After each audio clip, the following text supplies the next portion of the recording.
Hey, yo, welcome to another episode of Sounds from the Pit. I'm your host, D4. Let me give you a little history before we get into our guests. In August of 1960, an urban radio station was born. It grew to be one of the hottest radio stations in the country.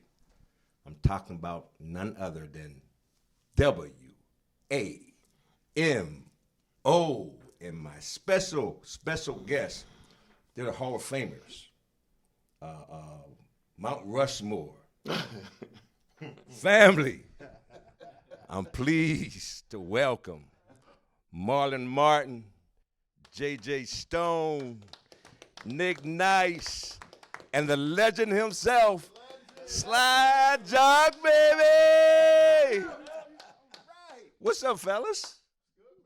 What's up? So let's get right into it, just in case, because, we got some new people who may not experience the WAMO I'm talking about. So just go through. So start with Marlon, since he's the youngest. Tell us your role, how many years you've been with WAMO and the projects and the programs that you've done that. Yeah, I'm the baby of this crew right here, hanging out with the legends. But 28 years ago, Nick got me in the door at WAMO.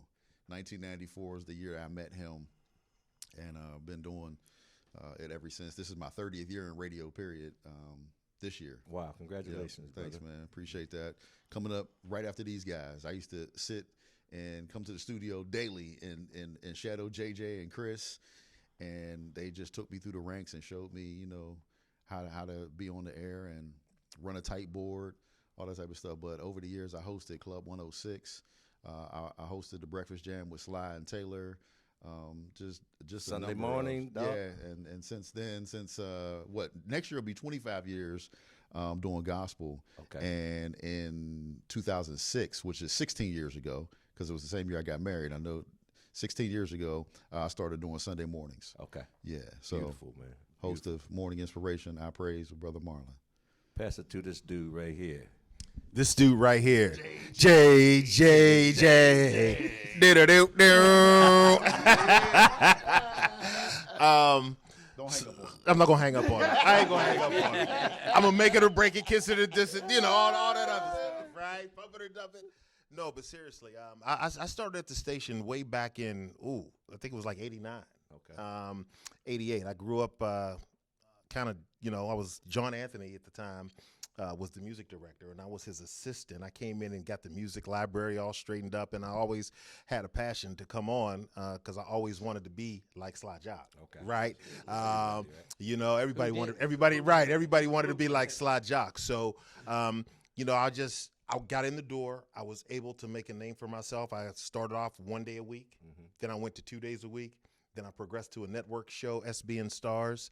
Then after that, there was a part-time position. I'll never forget the day when Tom Miller was on the air, and I'll tell this story. Tom Miller was on the air, and Eric Faison was the program director at the time. He said, "I'm getting ready to make a change." And I said, "What? Mm-hmm. A change for what?" He said, "You're getting ready to go to nights because I want what you do on the weekends at night." And I said, uh-oh. This is before I really understood what the business was about and how, you have to make moves in the business to get the ratings you want to get, right? So they liked what I did, and then basically kind of the rest was history. I was able to, have a successful night show. I did the Quiet Storm. I basically did every show on the radio, but the niche was when I did the night show. That's where I made the name for myself. I was able to stay at the station for 10 years, and it was just off the chain, man. Beautiful. It was off the chain. I heard some stories, offline, but we won't talk about let's keep that. Let's keep that way offline. And going down here, White Chocolate, my man, Nicky. What up? So, I got an interesting story. I kind of was this DJ that was a DJ in my room. I didn't move. I didn't go nowhere. I practiced,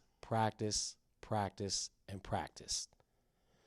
So eventually I got enough nerve to do my first gig at the Lincoln Elks for $15 and all you could eat and drink. Wow. So from that point, being in that hip hop scene, that was the era of battling, whether it was DJs or dancing.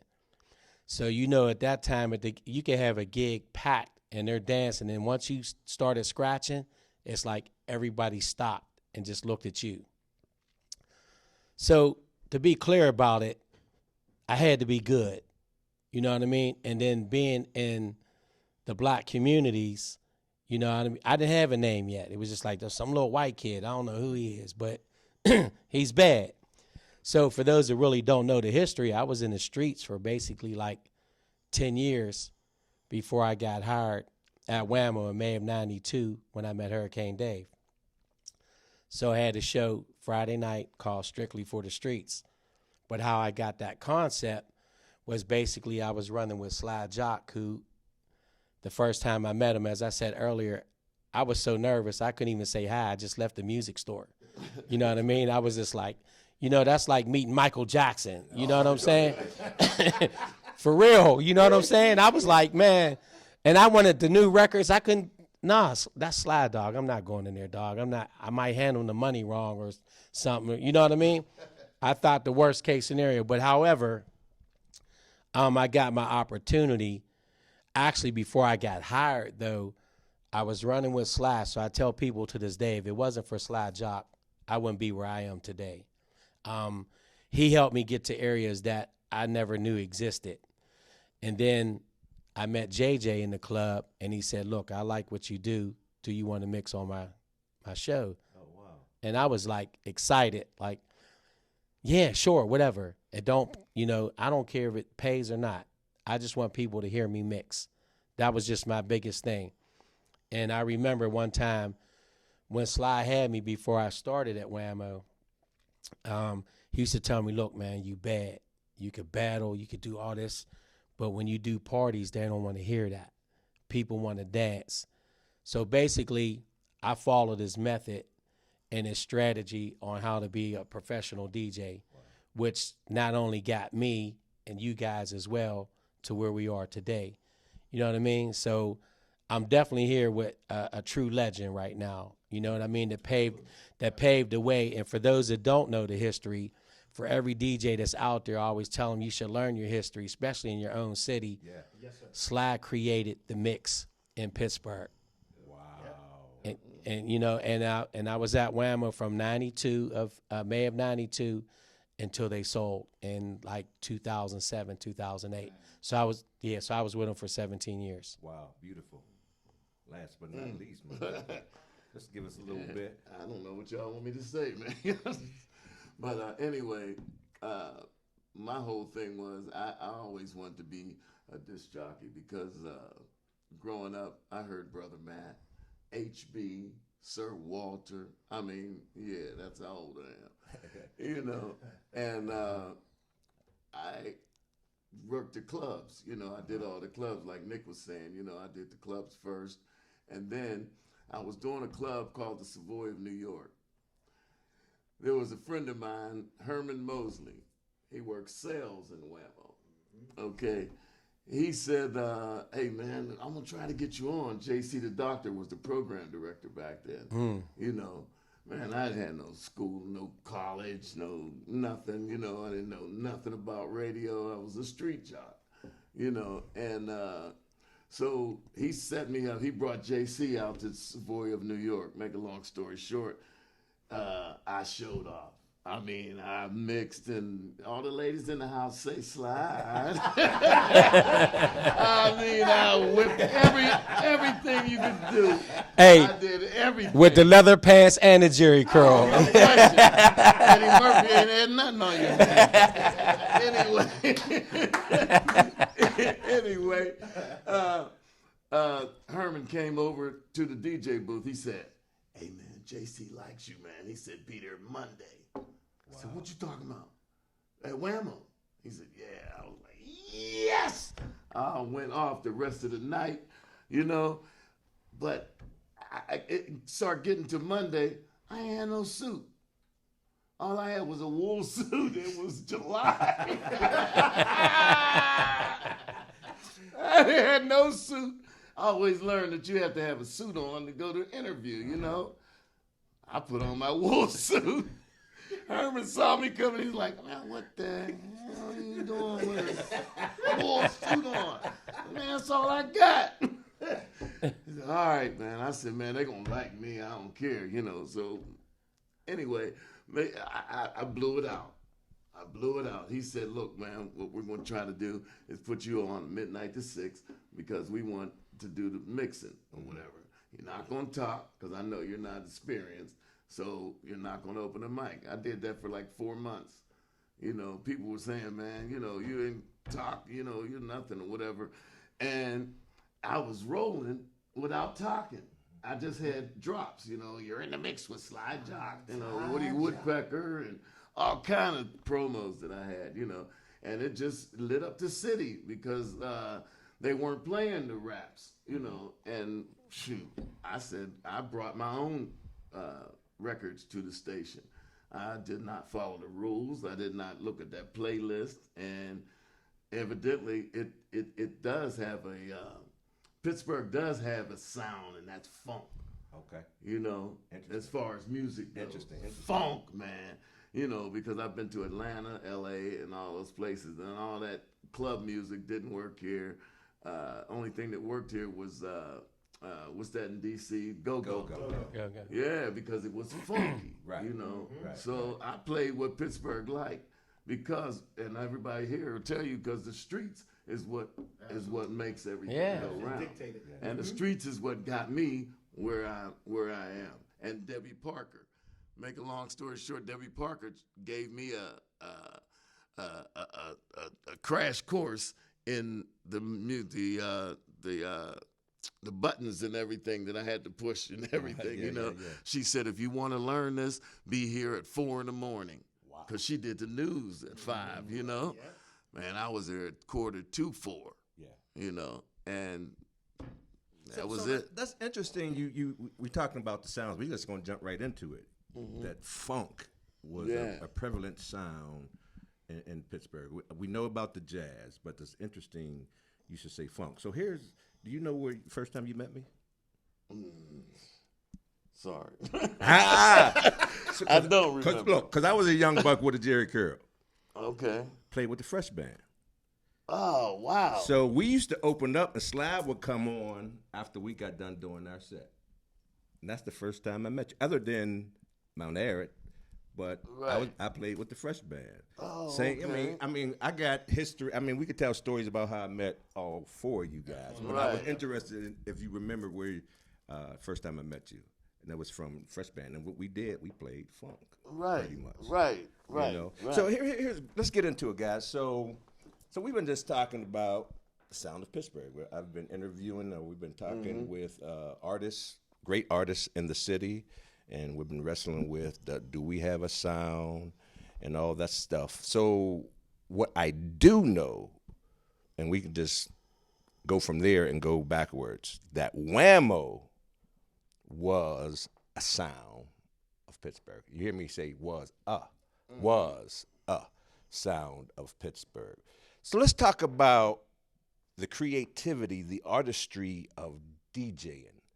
So what's the concept of, and this, y'all remember, at least when I was in the 90s at Pitt, when Sly Jock was coming on, we ran to our dorms to make them mixtapes, to make the slow jam tapes that night. And with Nick, and so we don't have that kind of prowess, I don't think, anymore. No disrespect to the new WAMO, but I just remember WAMO was maybe the sound, I would say, 70s through mid-90s? Yeah, because I think what happened, the sound evolved because you were allowed to be yourself. Okay. You were a personality. So what you had to do was you had to carve out your sound, right? So let's wait till you turn this phone off. Okay. When Sly gets it down. You need to leave that in there. When Sly calls. Okay. You good? Yeah. I could. The sound was we had to create our sound. Yeah. All right, our sound was created by each one of us individually. So how did you create that sound? So because you're using, let's say, top 40, the most popular songs, and you're creating this mix, almost a song of your own, that were germane to whatever DJ that was on. Right, you created your song. You got to a point where DJs back in the day, they were basically allowed to play anything, but then they had a playlist to follow. So you had to think about it. The only way you could separate yourself, because if we have two stations and we're all playing the same music, what separates us to make us the sound? The people. Okay. Right? So with the people, you come up with a niche. Sly had a niche. I had a niche. Marlon had a niche. Nick had a niche, right? So I think that helped shape and create the sound back in the day. And WAMO was the platform that this city really had, man. Everybody went to WAMO for everything. Right. It was like must-see TV, must-hear radio. So we'll talk about that as well, where the community went for everything other than church to WAMO to find out That is correct. what's going on in the city. But your creation, Nick, because Nick would do parties, and I'll be at the same thing, have a live band, Nick be DJing, and he'll do his playlist, or I say, Nick, I need a copy of that. Nick used to make me tapes. I don't know if you remember that. Yeah. So what went into the mind of creating the flow of the music through the party? Did you evaluate the audience? What goes into that mindset when you're creating your playlist? I'm just using that term playlist, but whatever that. First, you gotta know your music first of all. Okay. And you gotta know what the bangers are. So when you find out, you already know when you play this song, the floor is gonna be packed. And the new people, you can't identify what it was really like back in the days when we're talking 500 to 1,000 people with 700 on the floor, and you would rock solid for 4 or 5 hours straight. Right. But what I did was, once I learned the concept of mixing, I would take what was hot and I said, well, I have to be different, because even though the radio station is playing this hot song for it to, which we did, we broke records back in the day, but how can I change that? How can I make that song? So, of course, for those that know how to mix, you match up your BPMs, you know what I mean? Yeah. And Yeah. beats per minute. So if I had a song that was 95 beats per minute, Always a white guy.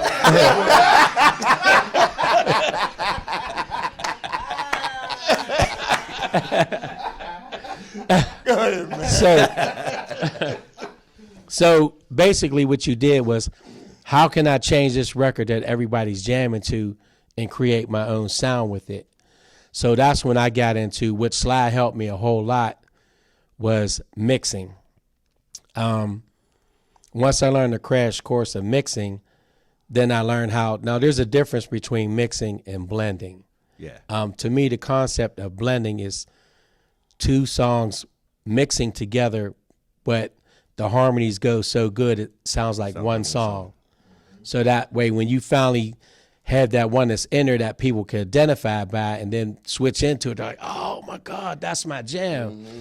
But that was basically like, you had to do your homework. You had to know your music. You had to know what was hitting and what can I do to change it. And because we were all so popular and played so much, we had to challenge ourselves, because I can't be here Friday night and do the same mix Saturday night. Right.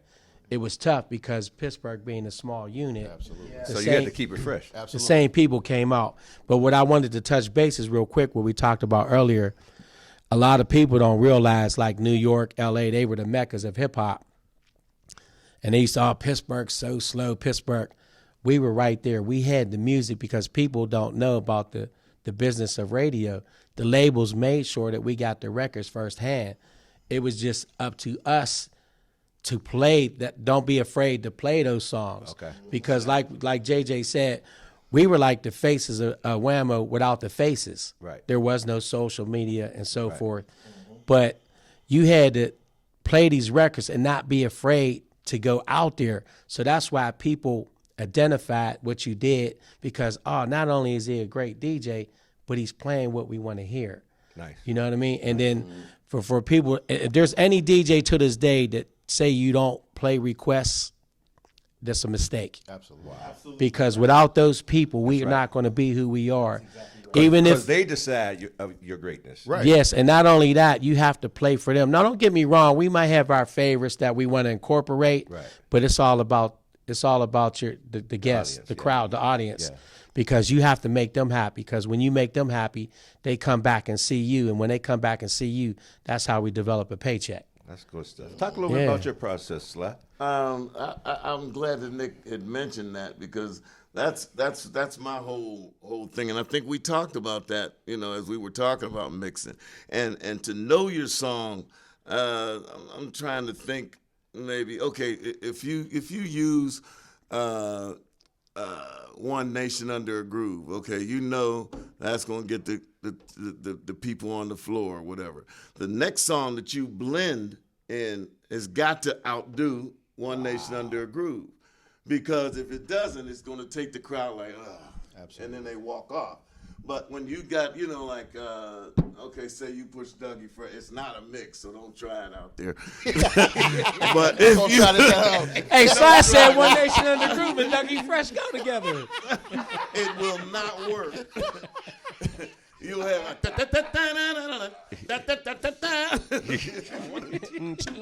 Let's groove tonight. But that's a better song. I just want you to get the concept. It's a better song. So when you're dancing on the floor and One Nation, oh yeah, Yeah. and it keeps the group, the people on the floor. And the more you keep the people on the floor, that does it. One thing a lot of DJs do is they go back. Now, after I played One Nation Under a Groove, I don't want to mix it back in, Right. because that tears you. You're Okay. like, oh shit, there go that song again. Right. But a lot of DJs they do that. You don't back. What's it called? Back mix. Or, Repeating or whatever. it's called messed up, as far as I'm concerned. Just messed up. But that's the way a good DJ will keep the crowd on the floor. Yeah. And then you see some DJs that'll have you walking off the floor. But you can get them back on. But that whole concept, man, that's why I used to go home in my garage and mix, and put them all together. I had a mix, and like Nick would say, you don't want to do this Friday over there. Sometimes I said, the heck with it. I'm doing the same mix I'm doing over here, because whenever the OJs play, they go and they do this song Right. on their whole tour. Right. They do the whole show on their whole tour. So I said, hey, this is my show. That's your show. Nice. So if you dance before, and I'll put in some other songs. Don't say I'm Right. not doing every song, The same. that was in there. But it's just like a group that would do. Well, Yeah. with the freshman, you Yeah. guys were kicking. What you didn't want a person to say, "Oh, he's gonna play this." Yeah. I know some. I know go what's to some next. spots where I know the whole playlist. Yeah. Like I was taught, especially with Slide, and I would tell Marlon too. That's a part about being a DJ. We have enough music in our arsenal that I got good music that'll keep you entertained until you're at that point where it's really time to party. Right. And I don't believe in repeating music. Oh, interesting. You know what I mean? And not to step on you, but to step on you. That's one thing about this brother too. I was getting older. I was the oldest. I'm still the oldest guy here. And I got out of that music, man. Because it's starting to get. I'm starting to not like it, because I love music. Right. But it's starting to get old to me. But Nick would help me, because I come to him, I say, hey, man, what's the newest stuff out? Right. I couldn't go to nobody else. Man, you supposed to be Slide Jock. Yeah. Hey, I'm still Slide Right, Jock. right. I don't know what the heck, is going on. I don't like this music. Right. And we're gonna talk about that. Marlon, you have go. here. Marlon has an interesting thing. I want you to share your mindset about doing gospel on Sunday. Right, and what is the Breakfast Club? Breakfast Jam. Yeah. So, talk a little bit about that process. Those two genres. And still mixing. Do all three, then, bro. DJ Marvelous, y'all. I'm gonna start because I'm gonna go back to what Nick was talking about and what Sly was talking about, because I think what I learned from Nick is you have to stay not just one song ahead. You got to stay like 5, 6 songs ahead. So when somebody comes up to you and they ask for a song, you're programming in your mind. That's right. How do I work my way to that song that they requested? Not just, okay, let me throw it on. Because I think a lot of people have the misconception of when they come up and ask you to play a song, you're going to put it play it right there, right. That's not how it works. We got to work it in. And so people get upset and frustrated sometimes, but we didn't forget you. We're getting to it. We have to make it flow. And that goes back to what they said about knowing your music. Right. So the interesting thing for me was I'm a church kid, born and raised in church. But I'm also listening to WAMO. I'm listening to Sly. I'm listening to Nick. I'm listening to JJ. And when I'm in college, I get the opportunity to go to the radio station, hang out, and it just grabbed me. I wasn't planning on being a DJ, but the craft had me. And so now I get to incorporate everything, but I kind of let gospel go to the side, but I still knew my music. Mm-hmm. And all the excellence that Nick taught me, I was able to incorporate that. So whether I'm doing gospel, whether I'm doing hip hop, R&B, reggae, it's all the same concept. Okay. You got to know your music. You got to know your audience. You got to know your format. And so you just put it in. And so I've used those same tips and techniques. All three. And anywhere that I go, anything that I do, I'm using that. So I got to pick at. Absolutely. Let me poke a little bit. Absolutely. Poke the bear a little bit. How or did you wrestle with? Oh, I was gone for 20 years. The concepts. Or the content of the music. I was gone for 20 years. Meaning? So back in '97, when I got seriously saved, I walked away. We talked about that. Absolutely. Right. I walked away. And Sly, I remember we had conversations. He was like, what are you doing? Because he felt like you should be able to do, I think, Nick, you said the same thing. Yeah, I struggle with it too. Yeah. And I wrestled. I struggled because, I was getting, I need to step away from this. But I didn't step away from the concepts and everything. So I used all of what I learned in gospel, in the streets to bring it to gospel. And I think that's what made my sound so different, so unique, because there weren't a lot of people doing what we, with that kind of excellence in gospel. And so I brought all of that to the table, how to program, music and everything like that. And then here I am back in 2015, and it comes back. And it's like the passion is still there. Okay. The desire is still there. Yeah. And I said, I can do both. Yeah. Where did I go? Back to the person that got me started from the beginning. Wow. I went back to Nick, and he acclimated me back into the fold. Wow. So here I am. Yeah, I don't know what venue or what party we were at, and I saw Marlon. He was with Nick. Mm-hmm. I said, "What you doing, man?" You remember that? It might have been a Mount Airy picnic, or it was something. I know it was outdoors, and I'm back. Yep. Marlon said, "I'm back." So WAMO. I'm telling you, WAMO. Roger Humphreys. There's a couple people when I think of Pittsburgh. Yeah. But WAMO. Then I guess I'm dating myself. No offense to the younger folks, but y'all were it. How did y'all handle? So that means celebrity status. How, Celebrity. Don't go into too many details. How did y'all handle the celebrity status of being in Pittsburgh? Because y'all were. You know what? I will say this. I would kind of play it down. These guys would always tell me, they're like, man, you're hotter than fish grease. Nick and them, they would always say that. I see Sly, he's like, man, you're killing it, man. You're killing it, right? And I'm going to be honest with you. I didn't know how to handle it at first, right? Because this is a small city. Right. And I was like a big fish in this city, man. And it was crazy, Dwayne. Default, excuse me. My mom called me Dwayne when I'm in trouble, man. I'll never do it again. No, but seriously, I didn't, it kind of took me by storm kind of, sort of. And then I learned how to cope with it and deal with it. I was like, well, I better realize I am up here where they say I am. So I just learned how to handle it, man. And it was just one of those things that you just learn how to deal with, understand how to deal with. And, you know, it ain't easy. Yeah. Because everyone's coming from you. Let me just say this. You picked 4 of the most real brothers in radio and just off radio too, you know, and I can say that not just because they're here. I mean this from my heart, you know. Every last one of these brothers, we never had our head bigger or whatever, you know, because I used to know that, you know, when we used to do remotes or whatever, I could see these brothers on the hill, St. Clair Village or whatever. There were some DJs, which I won't say no names, but wouldn't even go there. Wow. That's a fact. That's a fact. That's a fact. You know, man, I went, I'll go. Nick would go everywhere, you know.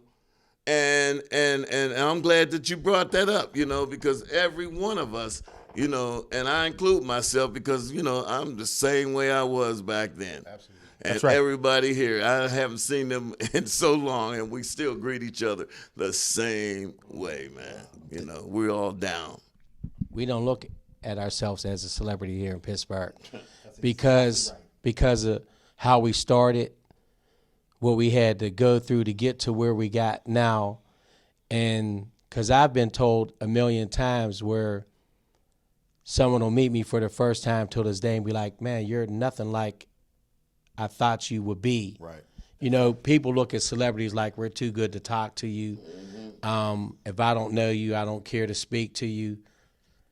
I've always learned something, what Sly taught me too, that you have to treat everybody the same way, regardless of, you know, color, you know, rate, period, whatever. You treat everybody the same. You know, just like social skills, when you greet someone, you look them in the eye, you know, you're courteous, you speak. So it's a great feeling to how people look at us. But I can tell you there's times, because we're human, we had bad days too. Right. But I can honestly say from everyone here that I know personally, we kept our life issues off the radio. Absolutely. Absolutely. You know what I mean? Because there were times where you would think like, hey, man, I just came from something so severe that I cried all day today, and I'm not ashamed to admit it. But I had to go do this wedding, or I had to be on the air and do this break. You know what I mean? And he always taught me, like, when you break that mic or when you talk, smile when you do it. Yep. You know what I mean? But as mic. far as that celebrity status, like I said, it's a great feeling. And you call us celebrities. I can imagine like the Princes and the Michael Jacksons and the Biggies and the Tupacs, where they had to deal with it. Yeah. But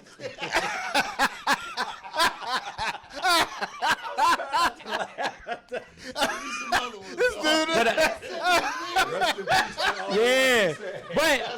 But the reason why I name dropped them, because every age can relate to that name I just said. That's right. But here's an interesting thing. So I remember in college, the 90s, like when hip hop was really making this move, Public Enemy, right? And all those cats. And, you know, Top 40 was saying, and the Powers That Be was saying it wasn't going. Oh, it wasn't going nowhere. It's beyond just a genre; it's a culture, right? Absolutely. Yep, So absolutely that's what it's culture. all about. So look at DJing now. Y'all were talking about DJs are selling out arenas. You're talking about celebrity. Yeah. Yeah, D Nice. So yeah, Look at him. but look, even DJs are now on the set with bands. That's right. I mean, I love it to see where the DJing is now. It took They're it. in movies. DJ Khaled. It took it to the next level. What was so funny too, because like I said, I started in the '80s, and if you know your history, I don't think you can name, you know, any white DJs back in the '80s. So, me, of course, since you said it 3 times already, let everybody know, Sly. Sorry, bro. Well, we on Hey. TV. Those of you that didn't know, People changing their color like, hey, what's wrong with this? But the point I was getting at, there were no white DJs, if any, in the 80s, which if I, again, would have known back then, I would have went to a battle in New York, whether I won or not. Oh, man, this is a white guy doing it. And that's why Sly took me for this nice ride. But it's changed so much now that there's many white DJs as black DJs in that hip-hop culture. Right. And for those people who really love music and understand it, there is no color in music. No. No, universal No language, racism, man. Yes, it is. Exactly It's $1 billion business. Yep. And I knew hip-hop was going to go far when I seen Snoop Dogg on a golf commercial. Right. That's when I knew Right. it was turning the page. It was it was going to go to the next level. You know what I mean? Yep. So, I'm calling this the song of Pittsburgh. WAMO, for me, was the song in many ways of Pittsburgh. Mm-hmm. Me personally, I think we've lost the song, or the song has been misplaced. Well, How do we get it back? we talked about this off air. What changed was we lost the 72,000 watts. That was the beginning of the end. Okay. I agree. Because for 3 states, you could hear WAMO clear. Clear. Where you went. And we went to 106.7, 107.1, I think it was. And it was cool when Nikki brought it up to Ohio. But it just wasn't the same here in the city. And that's when it started to fade. So you're talking about the celebrity status that all of us have experienced. You couldn't go anywhere. Like, I started in promotions. We used to drive the WAMO truck everywhere. Right. We would take that to the grocery store. Kill the streets. And people would come up, running up to you. You have the WAMO truck now. People are like, so? Right. It's a difference. Yeah. Because we can't be heard the way we once were able to be heard.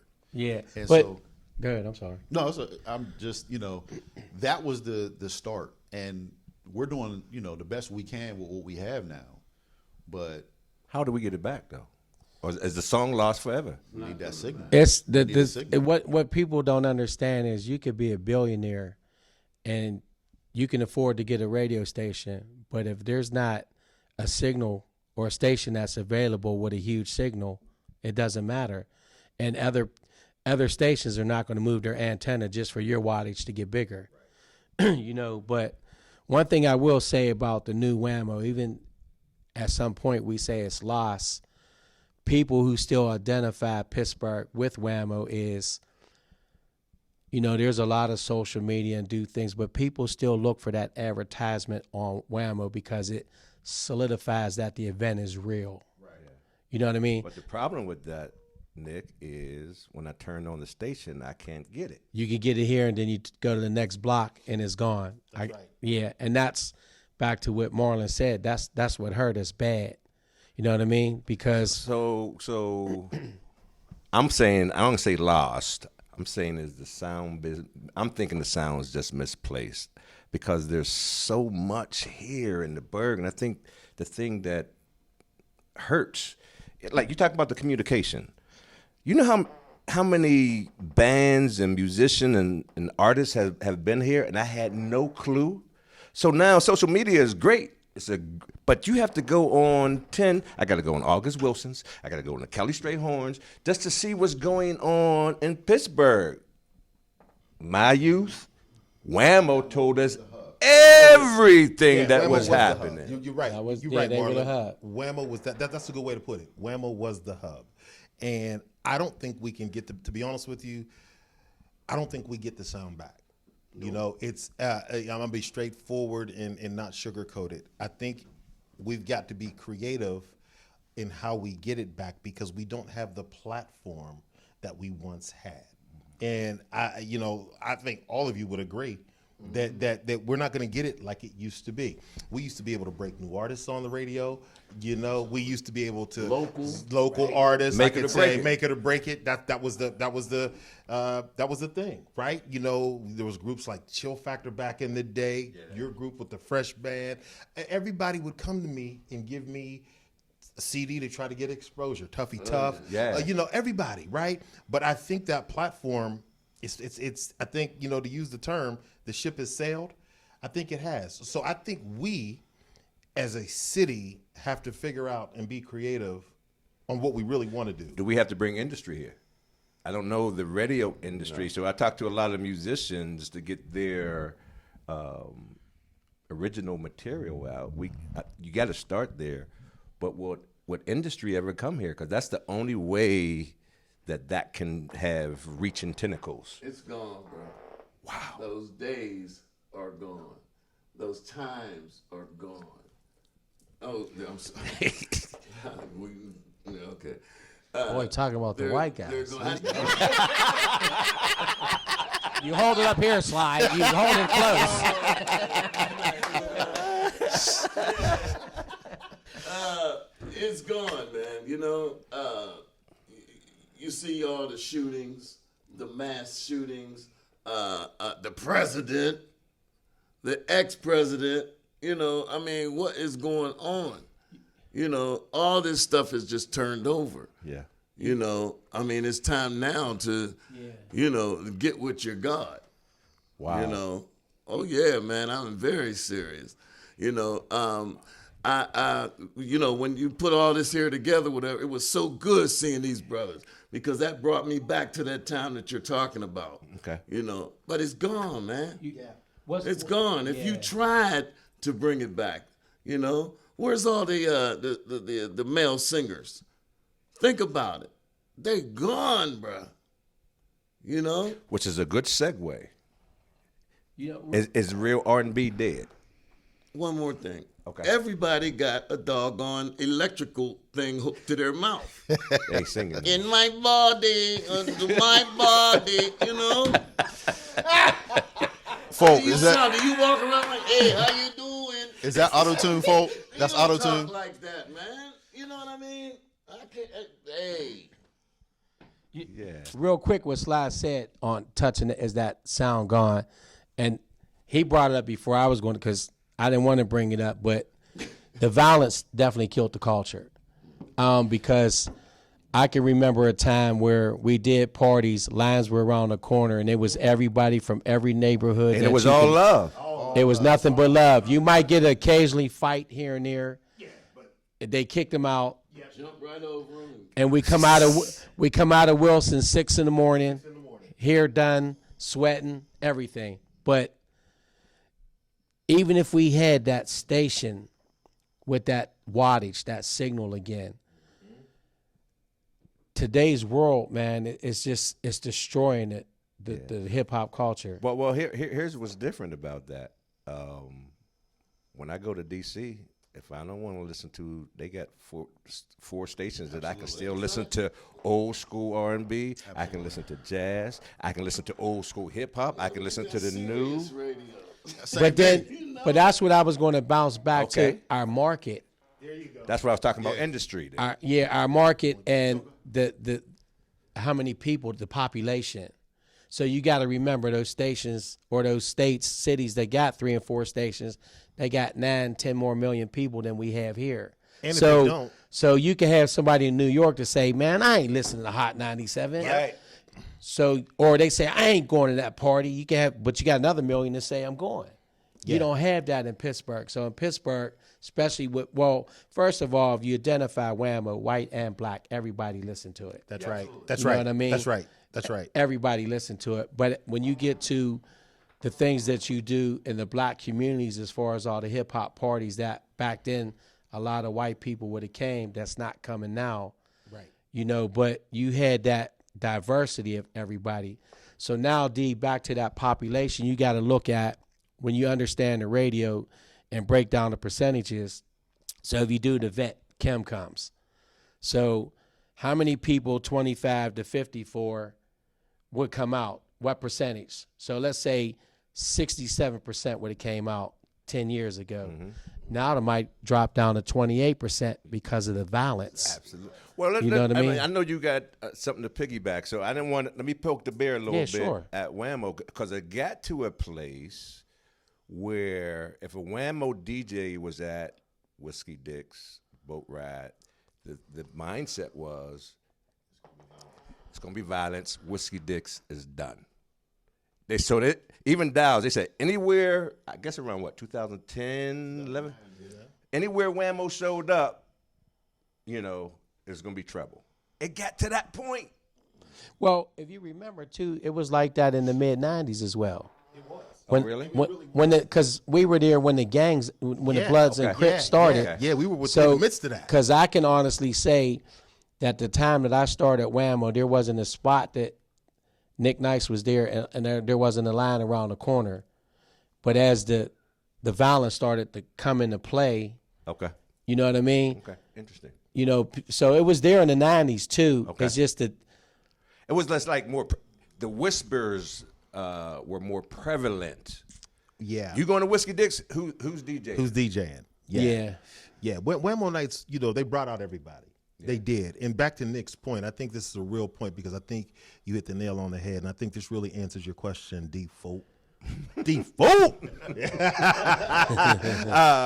No, this does answer your question, man. The market has a lot to do with it. Okay. So this is a predominantly white town.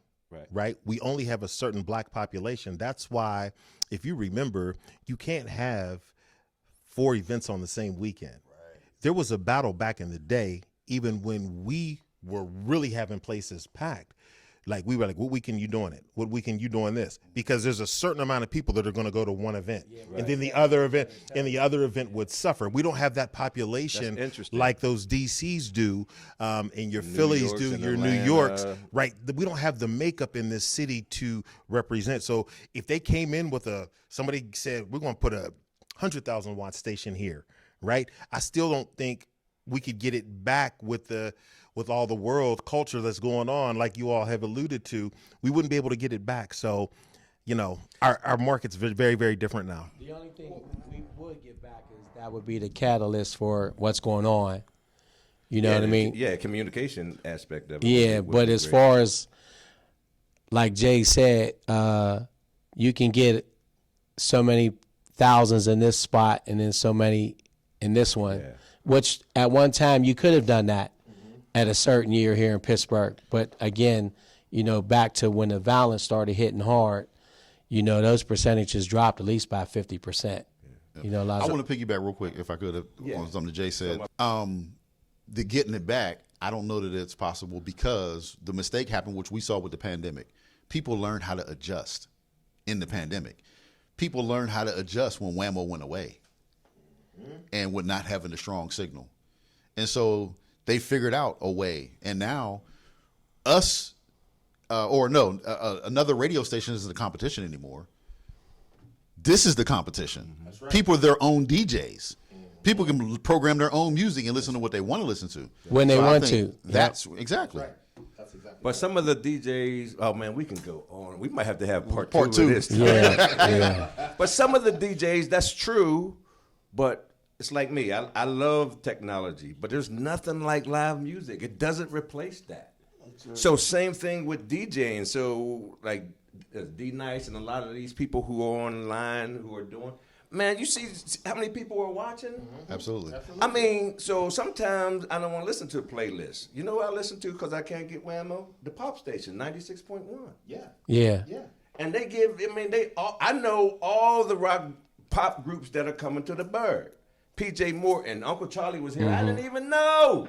Yeah. Mm-hmm. A white party. It was dressed in white. Yeah.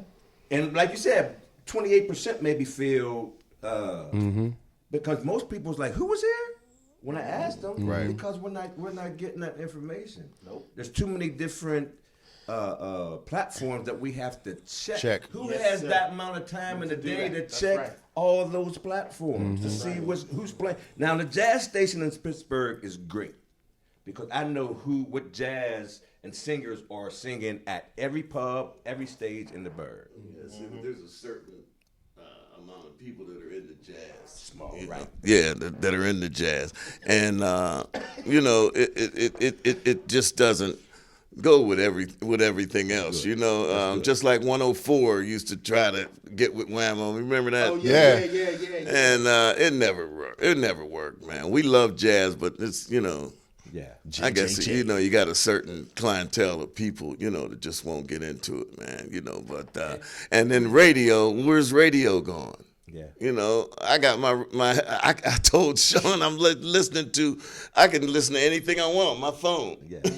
You know?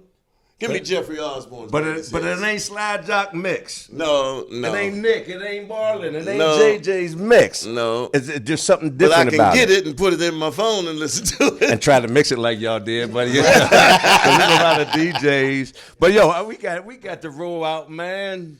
Oh, Part man, two. We Gotta may have bring to us have back. part two. Gotta bring us back. Because there's some things we need to touch on. Could you put your hands together for these gentlemen here?